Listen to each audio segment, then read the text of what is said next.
la curée.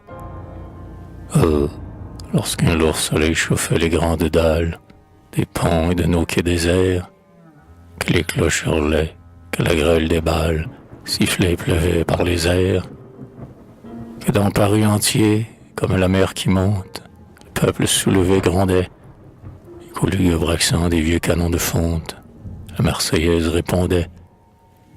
Certes, on ne voyait pas, comme au jour nous sommes, tant d'uniformes à la fois. C'est sous des haillons que battaient les cœurs d'hommes. C'est alors de sales doigts qui chargeaient les mousquets et renvoyaient la foudre. C'était la bouche aux vils jurons qui mâchait la cartouche et qui, noir de poudre, criait aux citoyens mourons.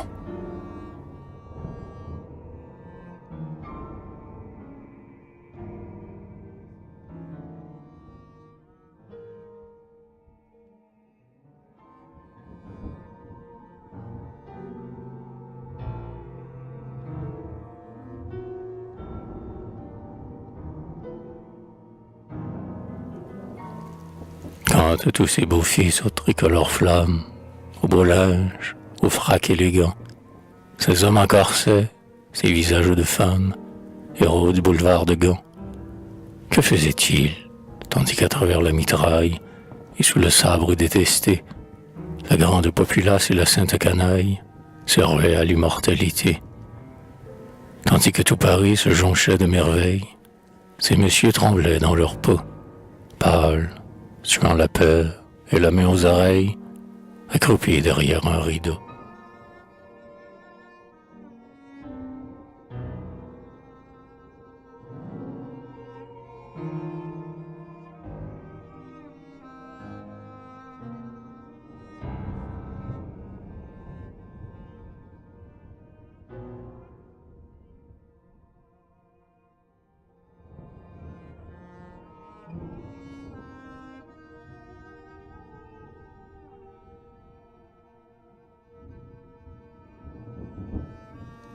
C'est que la liberté n'est pas une comtesse du noble faubourg Saint-Germain, une femme qu'un cri fait tomber en faiblesse, qui met du blanc et du carmin.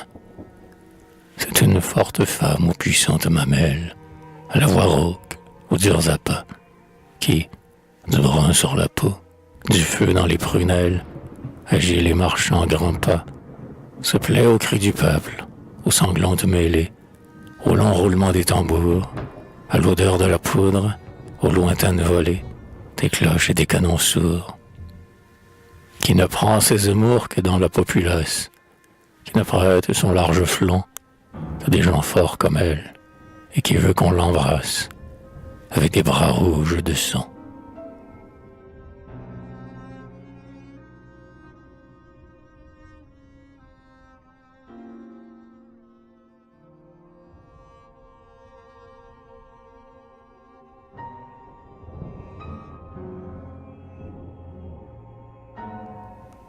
C'est la Vierge fougueuse, enfant de la Bastille, qui jadis, lorsqu'elle apparut, avec son air hardi, ses allures de fille, 5 ans mit tout le peuple en rute, qui, plus tard, entonnant une marche guerrière, lasse de ses premiers amants, jeta là son bonnet et devint vivandière d'un capitaine de 20 ans. C'est cette femme, enfin, qui, toujours belle et nue, avec l'écharpe aux 3 couleurs, dans nos murs mitraillés tout à coup reparut, vient de sécher nos yeux en pleurs, de remettre en 3 jours une haute couronne aux mains des Français soulevés, d'écraser une armée, de broyer un trône avec quelques tas de pavés.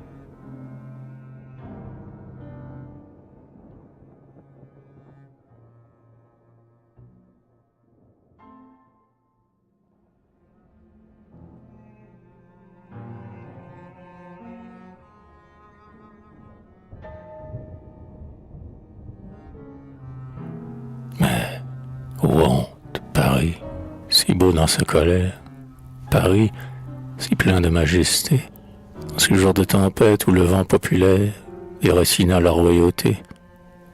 Paris, si magnifique avec ses funérailles, ses débris d'hommes, ses tombeaux, ses chemins dépavés et ses pans de murailles, troués comme de vieux drapeaux. Paris, cette cité de laurier toute sainte, dont le monde entier est jaloux, que les peuples élus appellent tous la sainte, et qu'ils ne nomment qu'à genoux. Paris n'est maintenant qu'une sentinelle pure, un égout sordide et boueux, où mille noirs corons de limons et d'ordures viennent traîner leurs flots honteux. Les taudis regorgeant de faquins sans courage, d'effrontés coureurs de salon, qui vont de porte en porte et d'étage en étage, gueusant quelques bouts de galon. Une halle cynique aux clameurs insolentes, où chacun cherche à déchirer un misérable coin des guenilles sanglantes du pouvoir qui vient d'expirer.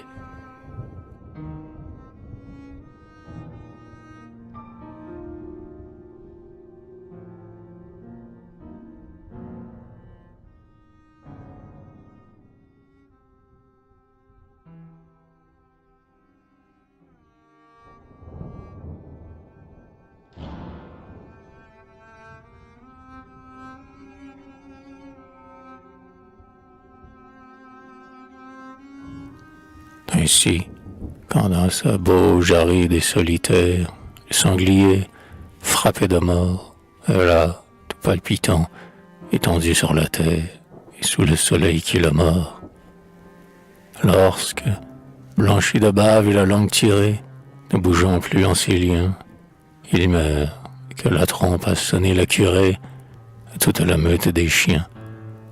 Toute la meute, alors, comme une vague immense, bondit. Alors chaque matin, il hurle en signe de joie, il prépare d'avance ses larges crocs pour le festin. Et puis vient la cohue, et les abois féroces roulent de vallon en vallon. Chiens courants et limiers, et dogues, et molosses, tout se lance, et tout crie, allons. Quand le sanglier tombe et roule sur l'arène, allons, allons, les chiens sont rois. Le cadavre est à nous, payons-nous notre peine, nos coups de dents et nos abois. Allons, nous n'avons plus de valets qui nous foillent et qui se pendent à notre cou. Du sang chaud, de la chair, allons, faisons ripaille, égorgeons-nous tout notre sou. Et tous, comme ouvriers que l'on met à la tâche, fouillent ses flancs plein museau, et de l'ongle et des dents travaillent sans relâche, car chacun en veut un morceau. Car il faut, chenil, que chacun d'eux revienne, avec un os demi-rongé, et que, trouvant au seuil son orgueilleuse chienne, jalouse et le poil allongé, il lui montre sa gueule encore rouge, et qui grogne, son os dans les dents arrêtées. Il lui crie, en jetant son quartier de charogne, « Voici ma part de royauté. »